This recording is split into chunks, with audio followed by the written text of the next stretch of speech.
Olá pessoal, boa noite, tudo bem? Como é que vocês estão? Véspera da véspera de Natal, sejam todos muito bem-vindos. Bem-vinda Lorena, olha só que honra, sejam todos muito bem-vindos. Vamos bater um papo a respeito da lei 14.110 de 2020. Estou aqui recebendo a galera, vamos entrando, 7 horas em ponto. Eu não vou dizer que é a última live do ano, porque nós nunca podemos duvidar das novidades que podem aparecer até o final deste mês. E se acontecer alguma coisa que mereça uma live, eu vou aparecer aqui para bater um papo com vocês. Deixa eu falar uma coisa. Eu até quero pedir para vocês para que eu transforme esta live, na verdade, numa aula pelo Instagram. Vocês topam ou não? Vamos fazer o seguinte, ao invés de ser uma live, eu preparei todo um esquema aqui para que seja uma aula pelo Instagram. Será que a gente vai conseguir fazer isso? Eu não sei se outros já conseguiram, não sei se Lorena, que trabalha muito também no Instagram, não sei se já conseguiu. Vamos tentar fazer uma aula pelo Instagram. Então não é live, vai ser aula. Rogério, como assim vai ser aula? Vai ser aula, inclusive, com a apresentação de slides. Olha só o que eu preparei aqui, ó. Então nós vamos ter slides, vamos ler juntos. Vocês topam ou não? Vamos fazer isso aqui, então a gente se despede do ano de 2020, um ano que marcou a nossa geração, com esta live, na verdade, uma aula a respeito da lei 14.110 de 2020. Tá ok? Então o que eu vou pedir para vocês? Eu vou pedir, olha, grande Igor, como é que tá, Igor? Tudo em ordem? Um montão de professor aqui, olha, o professor Ulisses, professor Almir Godinho. Caramba, tô me sentindo numa fase oral de concurso, assim, poxa. Tô me sentindo avaliado constantemente, né? Então sejam todos muito bem-vindos, caros colegas de magistério, colegas de Ministério Público. Muito legal, fico muito feliz de vê-los aqui. Então vamos lá, já estão me alertando que Luigi Ferraioli está aqui em cima, sem dúvida alguma, um livro de cabeceira. Pessoal, eu vou desativar então os comentários e vou pedir para vocês prestarem atenção como se uma aula fosse. Depois eu vou ativar os comentários, a minha mãe aqui presente, beijo mãe.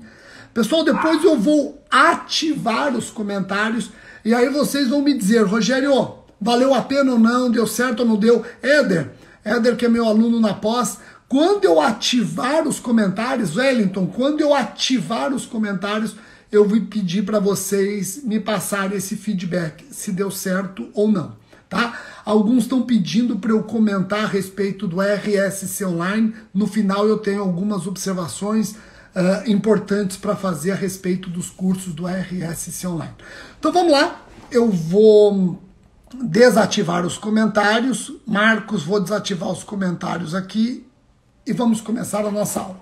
Deixa eu ver se eu consigo dar uma aula pelo Instagram com auxílio de slides, etc. É a primeira vez que eu estou fazendo isso. Vamos lá. Pessoal, nós vamos discutir hoje o crime do artigo 339, o crime de denunciação caluniosa e as alterações promovidas pela Lei 14.110 de 2009. Vocês conseguem perceber que este tipo penal é composto de um caput e 2 parágrafos. O caput pune dar causa à instauração de inquérito policial, de procedimento investigatório criminal, de processo judicial, de processo administrativo, disciplinar, inquérito civil, ação de probidade administrativa contra alguém, imputando-lhe crime, infração ético-disciplinar ou ato ímprobo de que o sabe inocente. A pena de 2 a 8 anos de reclusão e multa. O parágrafo 1º não sofreu qualquer alteração pela Lei 14.110. A pena continua sendo aumentada de sexta parte se o agente se serve de anonimato ou de nome suposto. E o parágrafo 2º também não foi atingido.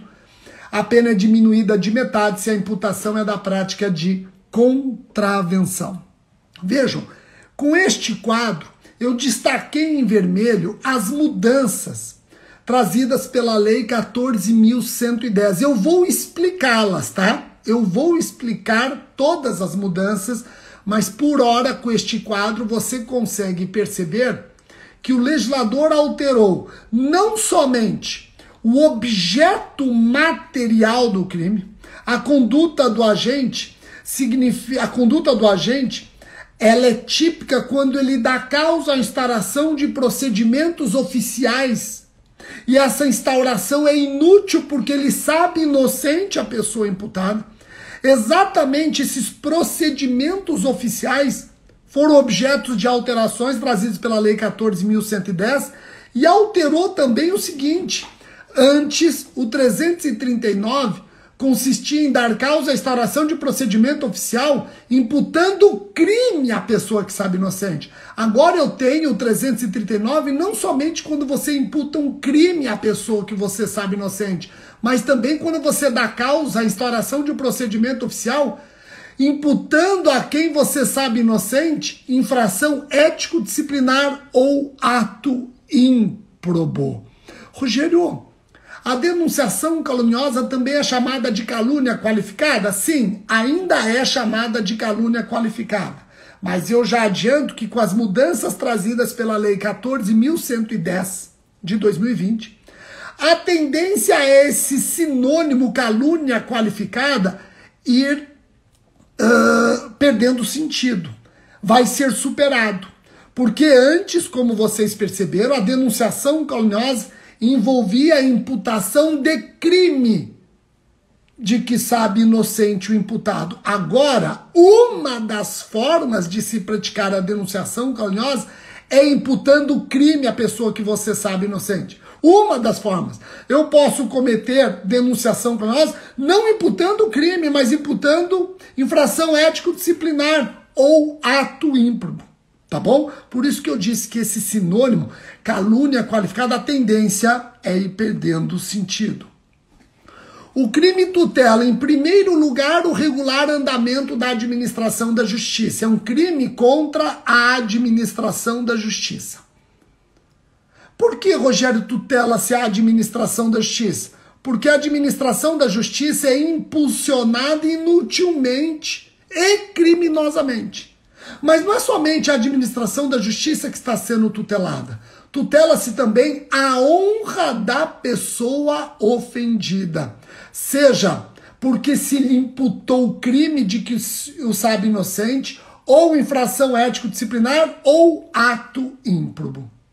A pena nós já vimos. A pena é de 2 a 8 anos. Reparem que essa pena do caput não admite qualquer benefício da Lei 9.099, sequer a suspensão condicional do processo, salvo se for o parágrafo 2º. O parágrafo 2º, por conta da diminuição da pena, que é a imputação de contravenção penal, aí sim admite suspensão condicional do processo, por conta da causa de diminuição.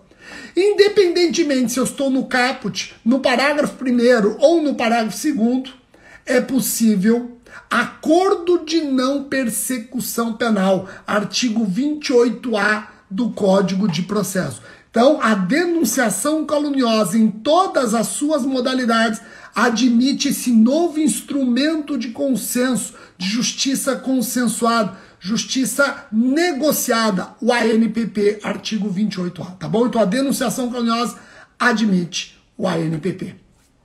Compreenderam isso? Joia! Pessoal, quem pode praticar o crime de denunciação caluniosa? Quem figura como sujeito ativo? O crime é comum, pode ser praticado por qualquer pessoa, inclusive por advogado. Antes da Lei 14.110, eu alertava o seguinte, ó. As autoridades titulares dos procedimentos elencados no tipo eram sujeitos ativos. Então o promotor de justiça, ele poderia figurar como sujeito ativo de denunciação caluniosa, quando o promotor de justiça requisitava o inquérito contra uma pessoa que sabia inocente, ou o promotor de justiça que oferecesse a denúncia contra a pessoa que sabe inocente. Agora, cuidado.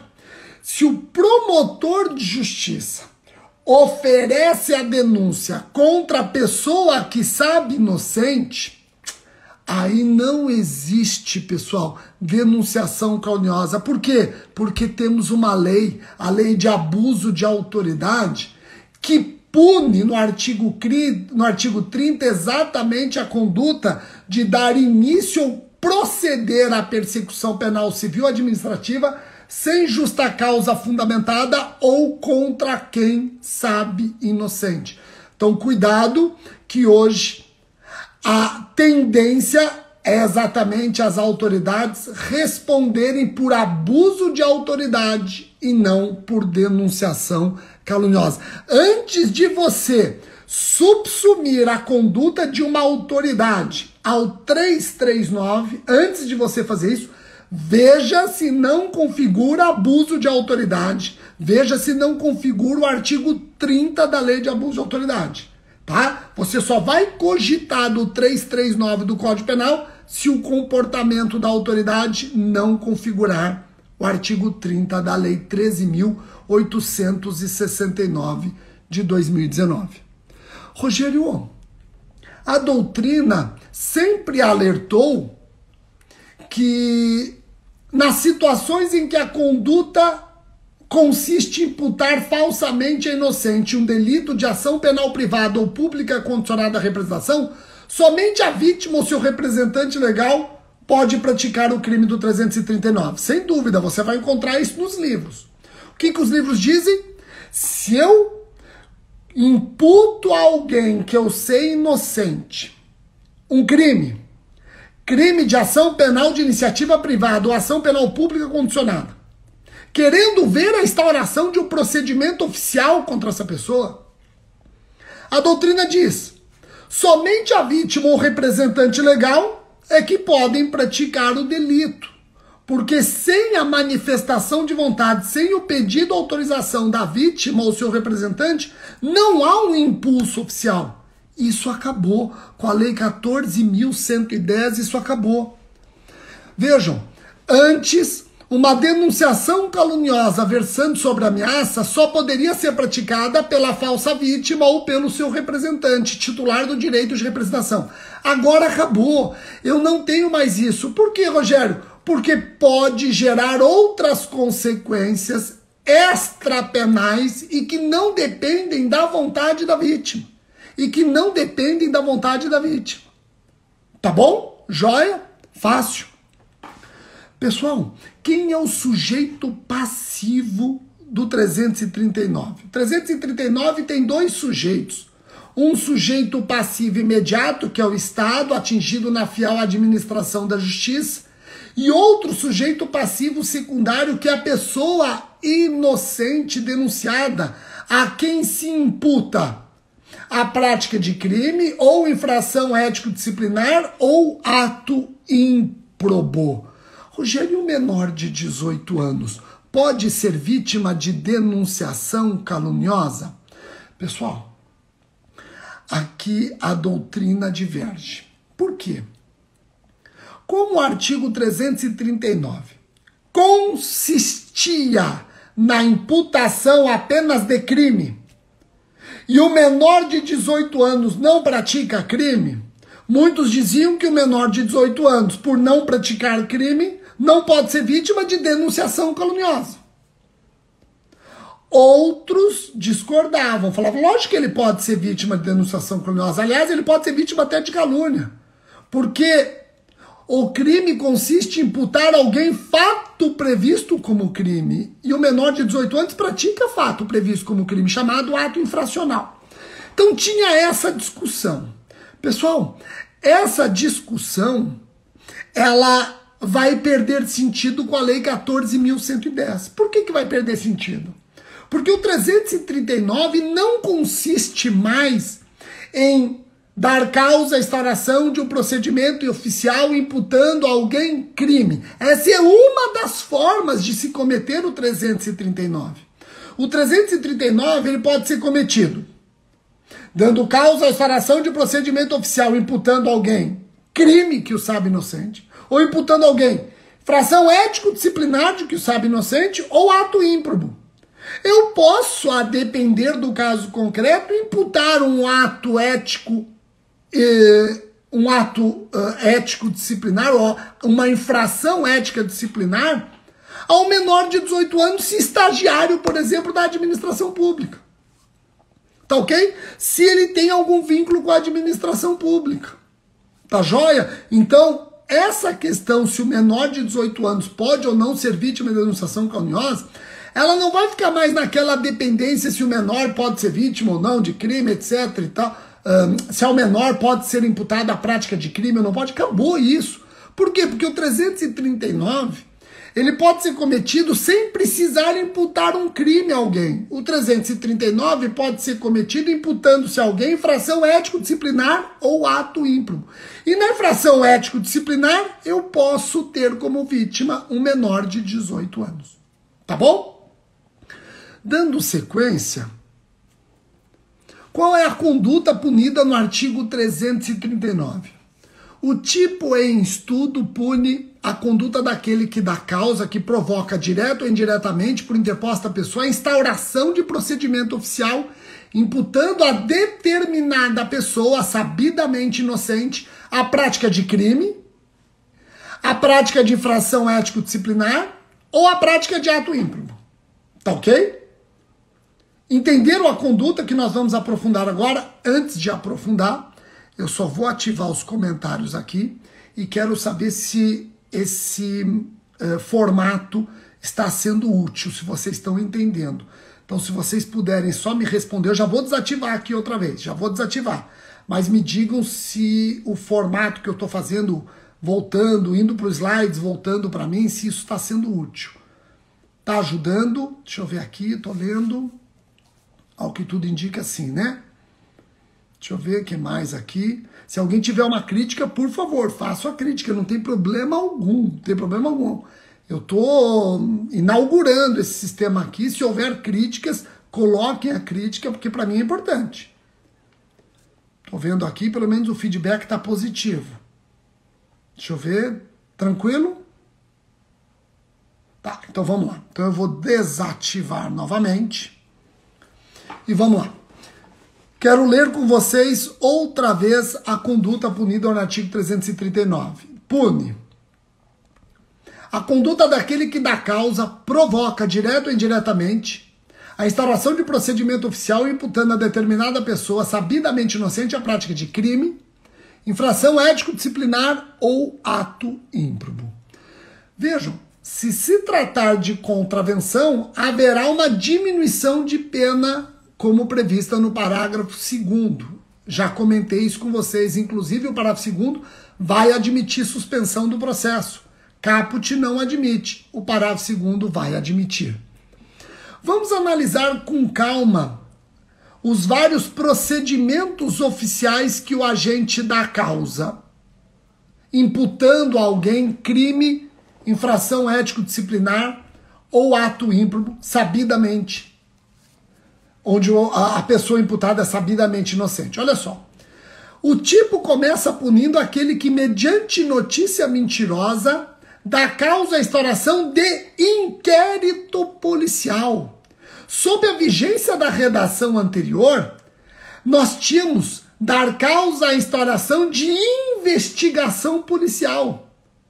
Havia quem sustentasse que a caracterização do crime, mesmo assim, dependia da efetiva formação do inquérito. Essa orientação não prevalecia na doutrina. A doutrina entendia o quê? Bastava a imputação causadora de qualquer ato de investigação, independentemente de inquérito, eu já tinha o crime de denunciação caluniosa.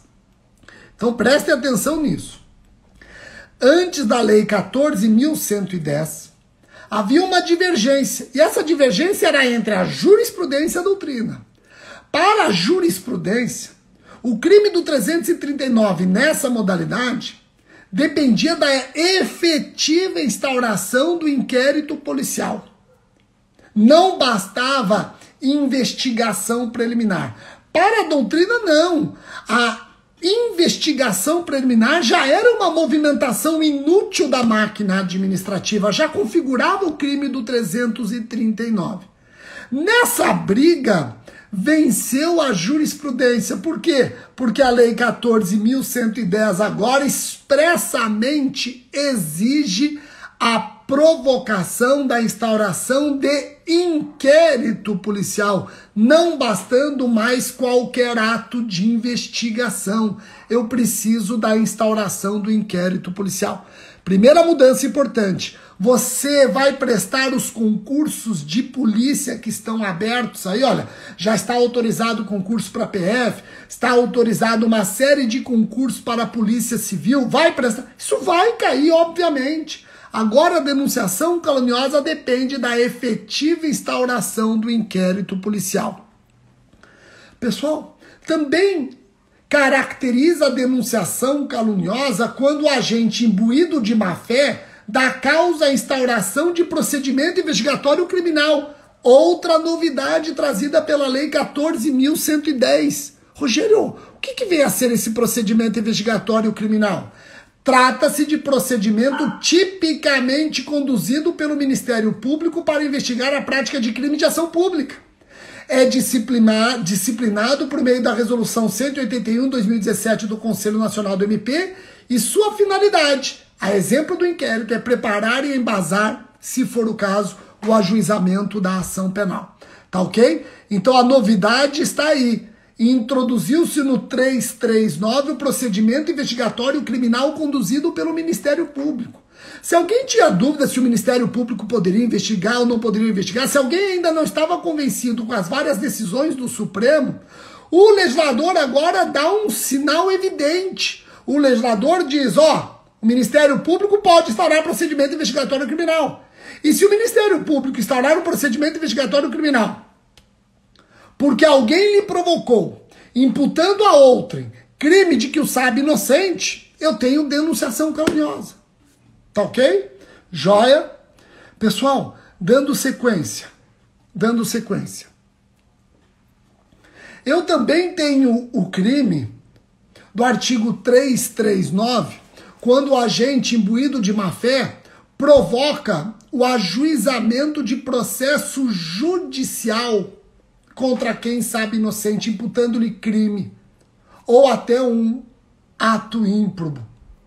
Tá ok? Então vejam que aqui eu tenho a instauração de processo judicial, pode ser de natureza civil, pode ser de natureza penal. Eu também tenho denunciação caluniosa quando o agente imputa a alguém crime ou até mesmo um ato ímprobo e dá causa à instauração de investigação administrativa. Da causa à instauração de investigação administrativa. A nova redação, ela troca a instauração de investigação administrativa por processo administrativo disciplinar. A nova redação do 339, ela troca instauração de investigação administrativa para processo administrativo disciplinar. Rogério, deixa eu ver se eu entendi. Se eu, imbuído de má-fé, dou causa à instauração de um processo administrativo disciplinar contra alguém, imputando-lhe crime, infração ético-disciplinar ou ato ímproprio, eu respondo por denunciação caluniosa. Agora, com a Lei 14.110, não basta mais a investigação. Olha só, agora não basta mais a investigação administrativa. É imprescindível a instauração do processo administrativo disciplinar. Rogério, mas tem gente que entende que a expressão processo administrativo disciplinar abrange a fase da investigação. Tem. Por isso que eu já consigo enxergar aqui uma divergência. Vai ter corrente dizendo que nada mudou, só houve uma adequação terminológica, tá? Outros vão dizer que mudou sim. Ficou de fora a investigação administrativa, ficou abrangida somente a instauração do processo administrativo disciplinar. Então, repito, Para quem toma a expressão processo administrativo disciplinar em sentido amplo, vai falar que nada mudou. Para quem toma a expressão processo administrativo disciplinar em sentido estrito, vai dizer que agora a investigação administrativa está fora da abrangência do crime do artigo 339. Pessoal, também configura a denunciação caluniosa o comportamento do agente que ilicitamente dá causa à instauração de inquérito civil. Da causa à instauração de inquérito civil. Também tem denunciação caluniosa. Por fim, pune-se como denunciação caluniosa a conduta daquele que dá causa à instauração de ação de improbidade administrativa, sabendo que o denunciado é inocente. Pessoal, aqui está o detalhe principal. Se eu puder apostar as minhas fichas, aonde que o seu examinador vai tentar te pegar, é exatamente nessa tensão aqui, ó, nessa tensão. Até o advento da Lei 14.110, as condutas falsamente imputadas, embora pudesse originar procedimentos de índole extrapenal, como inquérito civil, procedimento administrativo, ação de improbidade, deveriam se basear em um crime. Era exigência do tipo que o agente desse causa a um dos procedimentos oficiais, imputando a determinada pessoa sabidamente inocente a prática de crime. A prática de crime. Rogério, e agora? Agora não. Agora com a Lei 14.110, o tipo também se refere à infração ético-disciplinar e ato ímprobo. Então deixa eu dar um exemplo aqui para vocês que eu costumo dar em sala de aula. Se eu transformei essa live numa aula, não custa eu dar o exemplo. Vamos pensar com a cabeça antes da Lei 14.110, com a cabeça da lei antes do CP, antes da Lei 14.110. Só configurava a denunciação caluniosa se a imputação dialogasse com crime. Crime ou contravenção, porque tem o parágrafo 2º. Agora não mais. Agora eu tenho denunciação caluniosa quando a imputação dialoga com infração ético-disciplinar ou ato ímprobo. Mas vamos pensar com a cabeça antes. Eu imputava a um funcionário público um ato ímprobo. E o Ministério Público,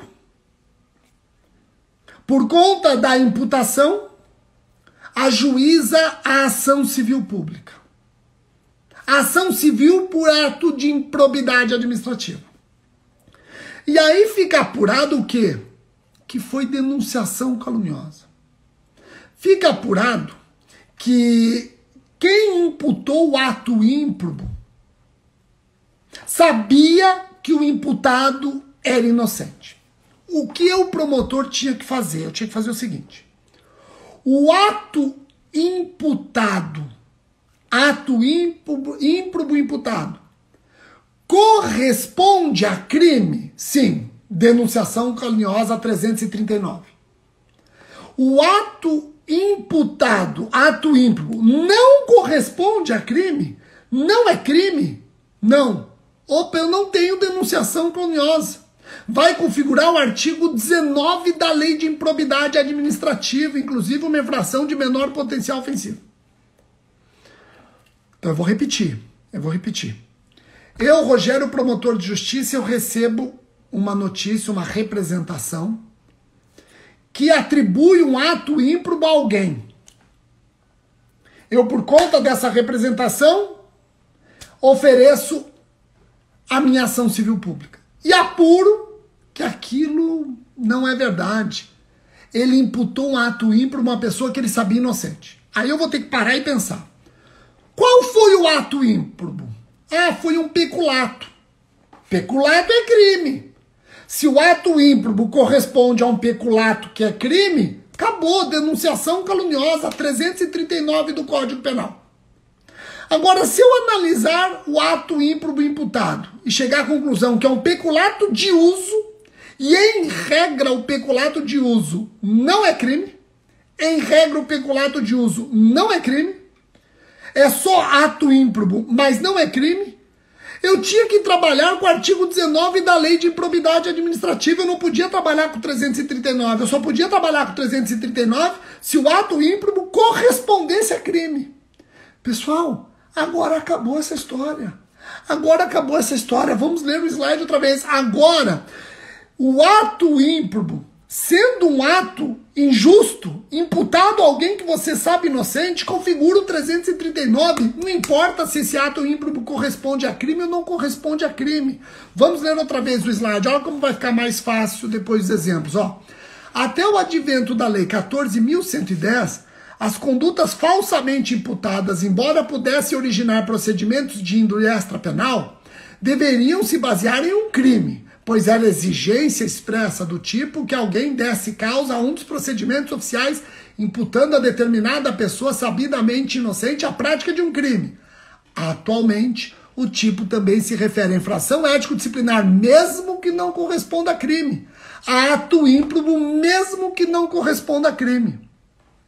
Eu acho que isso é um assunto que interessa muito para o juiz. O juiz, quando vai condenar alguém por denunciação caluniosa, ele vai ter que saber sopesar o que ocorreu. Ele cometeu denunciação caluniosa imputando um crime? Qual crime? É um crime hediondo, um crime não hediondo? Isso tem que interferir na fixação da pena base. Praticar denunciação caluniosa imputando um crime de menor potencial ofensivo é uma coisa. Grave, mas é uma gravidade menor. Praticar denunciação caluniosa imputando alguém a prática de crime hediondo tem uma gravidade até maior. A reprovabilidade da conduta e as consequências do crime são maiores. O juiz tem que considerar isso na fixação da pena base. Se ele pratica denunciação caluniosa, não imputando o crime, mas infração ético-disciplinar, talvez isso deve ser analisado pelo magistrado. Talvez isso aqui possa ser analisado pelo magistrado na fixação da pena. Tá bom? Então o magistrado ele vai ter agora uma gama de circunstâncias que vão orientá-lo na fixação da pena. Tá ok? O crime que nós estamos estudando, o 339, é punido a título de dolo, vontade consciente de dar causa à instauração de um dos procedimentos oficiais elencados no caput, imputando a alguém fato criminoso, infração ético-disciplinar ou ato ímprobo, sabendo ser o imputado inocente. Essa expressão, sabendo ser o imputado inocente, faz com que a maioria negue a existência do dolo eventual. A maioria nega a existência do dolo eventual.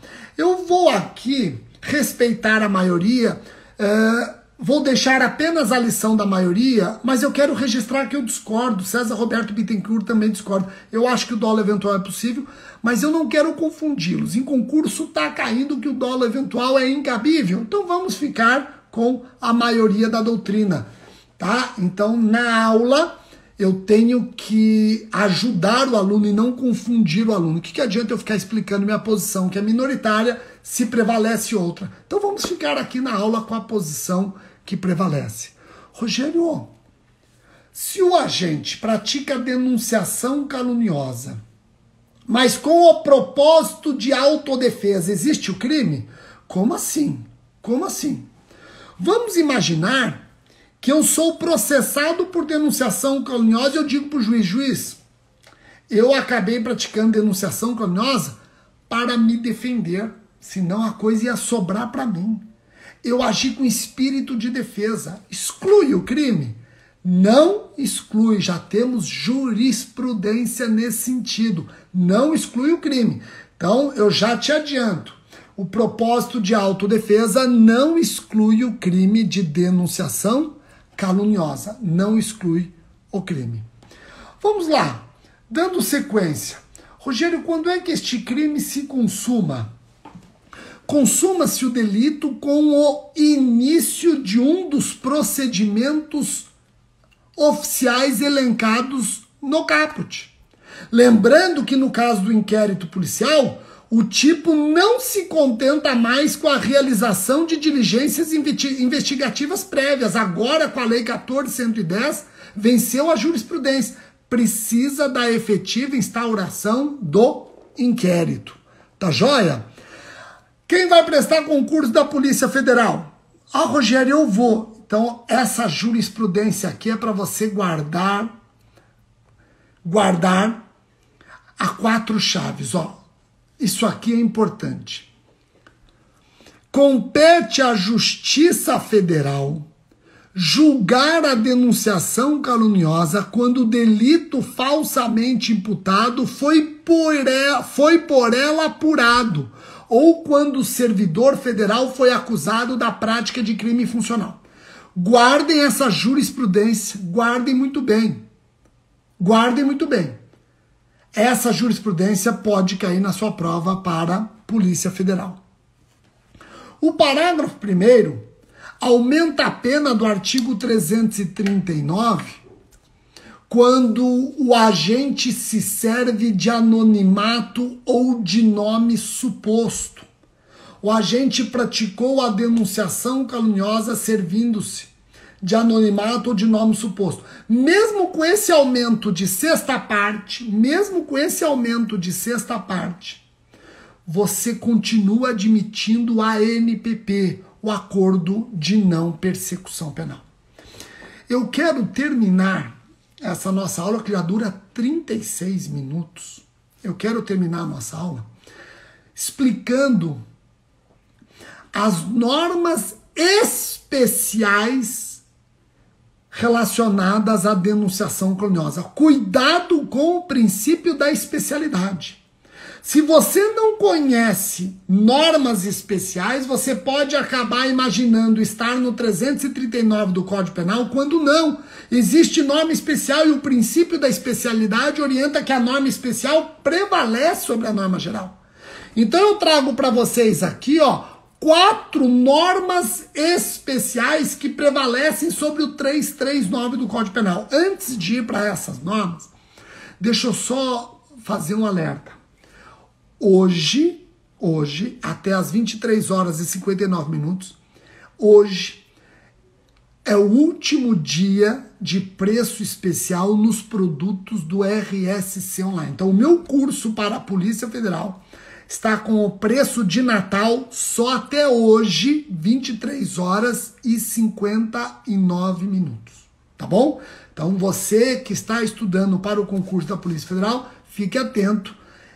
Eu tenho um curso específico onde eu estou explicando para você o que mais cai no seu concurso envolvendo direito penal, processo penal, legislação penal especial. E você já pode perceber que as aulas estarão absolutamente atualizadas com todas as mudanças que estão por vir. As aulas sempre muito atualizadas.